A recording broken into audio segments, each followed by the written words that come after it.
दोस्तों, यह वीडियो आप सबके वोट्स को देखकर आपकी डिमांड पर बनाई गई है। अब बोरिंग एडिट्स का जमाना गया।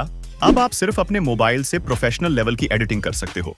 आज की वीडियो में हम जानेंगे कैसे आप ये सारे इफेक्ट्स बना सकते हो। बोर्ड लाइन एनिमेशन, पाई एनिमेशन,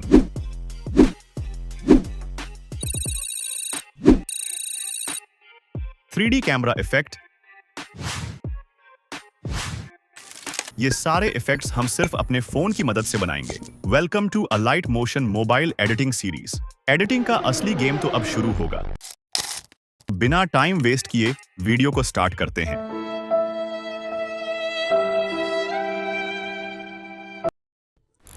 तो आप अलाइट मोशन को ओपन कर लेना और यहां प्लस पर क्लिक करना और इस सेटिंग पर न्यू प्रोजेक्ट बना लेना। तो हम अब बोर्ड लाइन एनिमेशन बनाएंगे। तो आप प्लस पर क्लिक करके मीडिया में आकर ये वाला बैकग्राउंड ऐड कर लेना। ये आपको मेरे टेलीग्राम पर या व्हाट्सएप चैनल पर मिल जाएगा। अब आप दोबारा मीडिया से अपनी इमेजेस और ये पिन वाला PNG ऐड कर लेना। अब इन दो लेयर्स को हाइड कर देना और इस वाली इमेज का साइज छोटा कर देना और अच्छे से जैसे मैं सेट कर रहा हूं वैसे सेट कर लेना। फिर इस पिन को मूव एंड ट्रांसफॉर्म में आकर साइज छोटा करके इस इमेज के ऊपर अच्छे से एडजस्ट कर देना। अब दूसरी इमेज को अनहाइड करना और मूव एंड ट्रांसफॉर्म में आकर इसका साइज भी पहली वाली इमेज की तरह छोटा कर देना और इसको राइट साइड पर अच्छे से एडजस्ट कर देना। फिर इस रेड पिन वाली इमेज को 2 बार डुप्लीकेट कर देना। फिर एक डुप्लीकेट इमेज को इस इमेज के ऊपर एडजस्ट कर देना। अब तीसरी इमेज को भी अनहाइड करके मूव एंड ट्रांसफॉर्म में आकर साइज छोटा कर देना और नीचे एडजस्ट करना। फिर आखिरी डुप्लीकेट पिन को भी इसके ऊपर सेट कर देना। अब आप प्लस पर क्लिक करना और राइट साइड पर यहां आपको वेक्टर ड्राइंग मिलेगा, इस पर क्लिक करना। अब आपको यहां ये पॉइंटर मिलेगा, इसको आप ड्रैग करके इस इमेज के पास लाना और यहां नीचे प्लस पर क्लिक करना। अब पॉइंटर को ड्रैग करके इस इमेज के पास लाना और प्लस पर क्लिक करके पॉइंट ऐड कर देना। अब हमारा एक लाइन ड्रॉ हो गया है, लेकिन अभी ये इतना अच्छा नहीं लग रहा। तो आप लाइन को सिलेक्ट करना और बॉर्डर एंड शैडो पर आना और स्ट्रोक को ऐड कर लेना और जिस कलर की लाइन चाहिए वो कलर सिलेक्ट करके स्ट्रोक की इंटेंसिटी को 5 पॉइंट कर देना।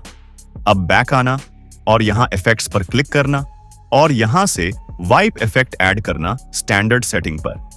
फिर इफेक्ट की सेटिंग में आना और एंड पर क्लिक करके एक की फ्रेम स्टार्ट में लगाना और कुछ सेकंड्स आगे अब स्टार्ट वाले की फ्रेम पर इसकी वैल्यू को 0 करना और एंड वाले की फ्रेम पर 100 कर देना और इस की फ्रेम के ग्राफ वाले सेक्शन में आकर इस एंड वाले ग्राफ को ऐड कर लेना। तो हमारा इस तरह का लाइन एनिमेशन रेडी हुआ है। अब दोबारा वेक्टर ड्राइंग टूल पर आना और एक पॉइंट यहां ऐड करना और एक यहां। अब इसके बॉर्डर एंड शैडो में आकर स्ट्रोक ऑन कर देना और पहले वाला कलर सिलेक्ट करके इसकी इंटेंसिटी को 5 तक कर देना। अब इसके इफेक्ट्स में आकर वही वाइप वाला इफेक्ट ऐड करना है, लेकिन स्टैंडर्ड सेटिंग पर नहीं, ट्रांजिशन इन डाउन करके ऐड करना है। ट्रांजिशन इन डाउन वाले वाइप इफेक्ट से हमारी एनिमेशन खुद बन गई है, मगर अभी ये बहुत तेज है। तो इफेक्ट्स में आकर इस वाले इफेक्ट के एंड वाले की फ्रेम को थोड़ा आगे ड्रैग कर देना, जिससे एनिमेशन नॉर्मल हो जाएगी और इसमें भी वही पहला वाला की फ्रेम ग्राफ ऐड करना। अब प्लस पर क्लिक करना और यहां ऑब्जेक्ट एलिमेंट पर क्लिक करके कैमरा को ऐड कर लेना। अब इस ऑप्शन से कैमरा व्यू को ऑन कर देना। इसके बाद आप मूव एंड ट्रांसफॉर्म में आना और इसका साइज डिक्रीज कर लेना और इस फर्स्ट इमेज पर सेट कर देना। फिर एक की फ्रेम स्टार्ट में लगाना और एक थोड़ा आगे लाइन एनिमेशन के हिसाब से, ताकि कैमरा और लाइन एनिमेशन साथ साथ चले। तो फिर आप जहां तक लाइन एनिमेशन है वहां तक कैमरा को ड्रैग कर देना और की फ्रेम्स के बीच में ये वाला ग्राफ ऐड कर देना। इसी तरह नेक्स्ट लाइन एनिमेशन पर कैमरा में एक की फ्रेम ऐड करना और जहां तक एनिमेशन है वहां से कुछ मिली सेकेंड्स पहले की फ्रेम लगाना और इसको नीचे की तरफ ड्रैग कर देना और ग्राफ में ये वाला ग्राफ ऐड कर देना। तो दोस्तों, हमारा ये एनिमेशन तैयार है। व्हाइट बैकग्राउंड में एक नया प्रोजेक्ट बना लें और फिर प्लस पर क्लिक करके इस सर्कल को शेप सेलेक्ट करना। फिर मूव एंड ट्रांसफॉर्म में आकर इसका साइज कुछ इतना इंक्रीज कर लेना। अब दोबारा प्लस पर क्लिक करना और ये पाई वाली शेप ऐड करना और मूव एंड ट्रांसफॉर्म में आकर इसका साइज सर्कल शेप के जितना कर देना। अब एडिट शेप में आकर एंड पर क्लिक करके एक की फ्रेम स्टार्ट में लगाना और अगला की फ्रेम 1 सेकंड पर और पहले की फ्रेम पर इसकी वैल्यू को बिल्कुल कम कर लेना और दूसरे की फ्रेम पर कुछ इतना कर देना। फिर की फ्रेम ग्राफ वाले सेक्शन से ये वाला ग्राफ ऐड कर लेना। अब बैक आना और कलर एंड फिल में आकर इसको कुछ अच्छा सा कलर दे देना। मैंने रेड कलर किया है। अब इसके बाद इस पाई की लेयर को डुप्लीकेट कर लेना और डुप्लीकेट लेयर को पहले वाली एनिमेशन से आगे ड्रैग कर देना। फिर मूव एंड ट्रांसफॉर्म में आकर इसको कुछ इस तरह रोटेट कर देना। अब कलर एंड फिल में आकर इसका कलर चेंज कर देना। मैंने यहां ग्रीन किया है। इसके बाद आप इस लेयर को भी डुप्लीकेट कर लेना और इसको इनकी फ्रेम्स से आगे ड्रैग कर देना। अब आप इसको भी मूव और ट्रांसफॉर्म में आकर रोटेट करना कुछ इस तरह और फिर कलर एंड फिल में आकर कलर को चेंज कर लेना।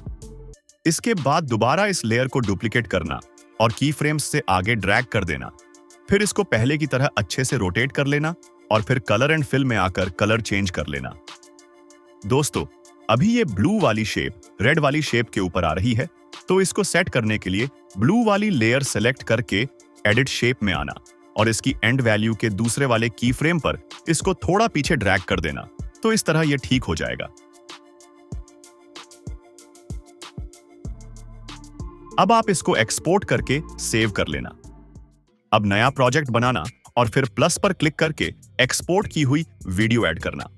इसके बाद इस लेयर को सिलेक्ट करना और इफेक्ट्स में क्रोमा की ऐड करना और कलर को व्हाइट कर देना।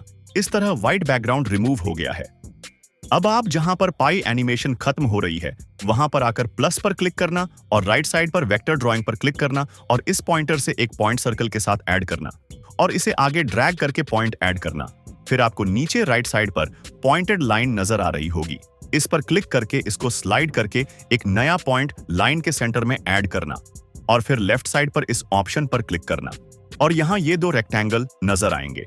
तो इस वाले रेक्टेंगल पर क्लिक करके पॉइंटर को ऊपर की तरफ ड्रैग करना और इस तरह की लाइन बना लेना। फिर कलर एंड फिल में आना और इस बॉक्स पर क्लिक करना। फिर इस कलर लाइन को नीचे की तरफ ड्रैग कर लेना। इस तरह आपकी लाइन ट्रांसपेरेंट हो जाएगी। फिर आप बॉर्डर एंड शैडो में आकर स्ट्रोक को ऑन कर देना और व्हाइट कलर सेलेक्ट करके स्ट्रोक की इंटेंसिटी को 5 तक कर देना। फिर यहां एंड पर क्लिक करना और ये वाली शेप सेलेक्ट करके इसकी परसेंटेज को 370% कर लेना। इसके बाद इफेक्ट्स में आना और ड्राइंग प्रोग्रेस वाला इफेक्ट ड्रॉ ग्रेजुअली प्रीसेट पर ऐड करना। इसके बाद आप इस लाइन वाली लेयर को डुप्लीकेट कर देना और मूव एंड ट्रांसफॉर्म में आकर इसको रोटेट कर देना और साथ साथ स्क्रीन पर लौटाए जाना। अब हमारी ये लाइन पहले से ही एनिमेट है, बस आप इसके एडिट पॉइंट्स में आकर सेंटर वाले पॉइंट को अच्छे से एडजस्ट कर लेना।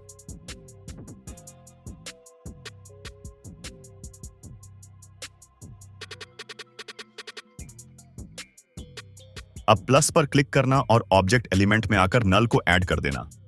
अब इन तीनों लेयर्स को इस ऑप्शन पर क्लिक करके नल लेयर के साथ कनेक्ट कर देना। फिर इस सर्कल को सेंटर में लाना और जहां पर ये लाइन एनिमेशन स्टार्ट हो रही है वहां से कुछ मिली सेकेंड्स पहले की फ्रेम लगाना और फिर एक बिल्कुल एनिमेशन के स्टार्ट पर की फ्रेम लगाना और सेकंड की फ्रेम पर इसको कुछ इस तरह ड्रैग कर देना। फिर दूसरी लाइन एनिमेशन के पास आकर एनिमेशन से कुछ मिली सेकेंड्स पहले की फ्रेम लगाना और थोड़ा आगे जाकर एनिमेशन के पास फिर एक की फ्रेम लगाना और इसको इस तरह ड्रैग कर लेना।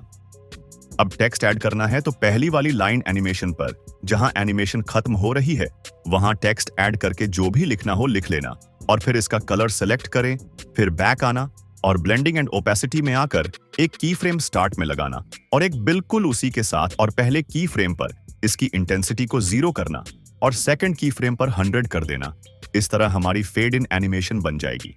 इसके बाद जहां पर स्क्रीन स्लाइड वाली एनिमेशन है वहां पर एक की फ्रेम लगाना और एक एनिमेशन के एंड पर और पहले की फ्रेम पर ओपेसिटी 100 रहने देना और सेकंड की फ्रेम पर 0 करना। इसके बाद दूसरी लाइन एनिमेशन पर आना और कुछ मिली सेकेंड्स पहले टेक्स्ट ऐड करना जो भी चाहो और कलर सिलेक्ट कर लेना। फिर ब्लेंडिंग एंड ओपेसिटी में आकर एक की फ्रेम स्टार्ट में लगाना और एक एनिमेशन के बिल्कुल स्टार्ट पर और पहले की फ्रेम पर ओपेसिटी 0 कर देना और सेकंड की पर 100 कर देना। तो दोस्तों, हमारा ये एनिमेशन तैयार है।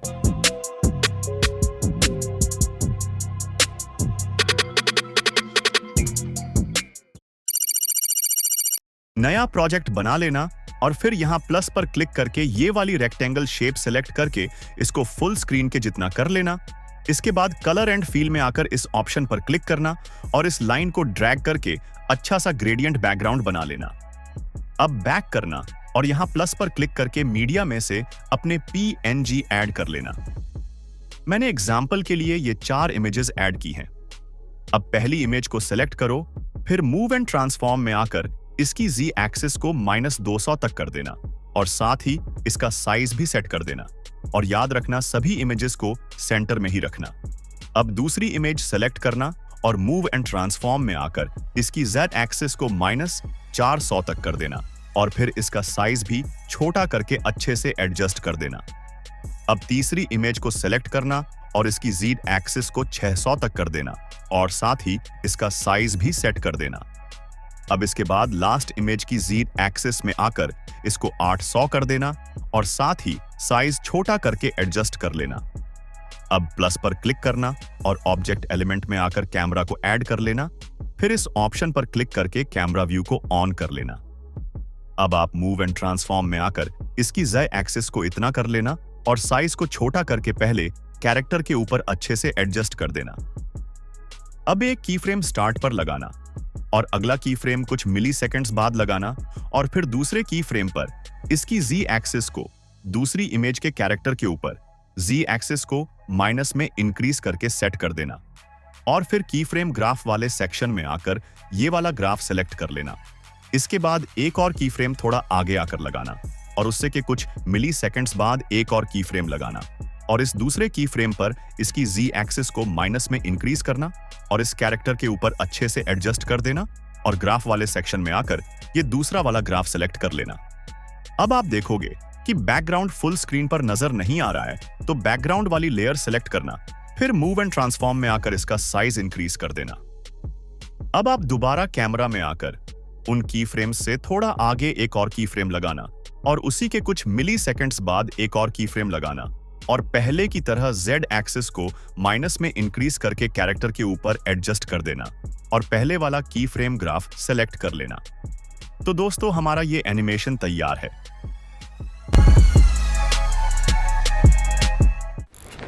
अगर ये वीडियो पसंद आई तो लाइक एंड सब्सक्राइब जरूर करना और अगर ट्रोल फेस एडिट करना नहीं आता तो ये वीडियो भी देख लो। Thanks for watching.